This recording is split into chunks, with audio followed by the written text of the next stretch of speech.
Safety first, concerns about breaches on a big road project in St. Catherine. Good evening and thanks for joining us for Primetime News. A special welcome to viewers on OneSpotMedia.com.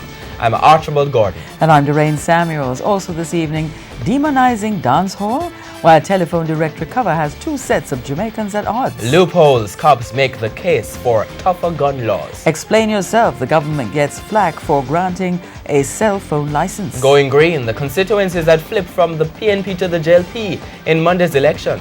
And in the business news, revenue a rush. The government collects more than it expects from taxes. There's also sports commentary and weather in the primetime package, but before the break, the feedback question.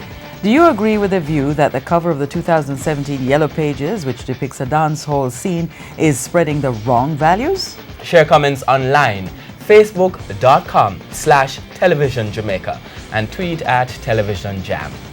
Stay with us. Primetime News returns after this break.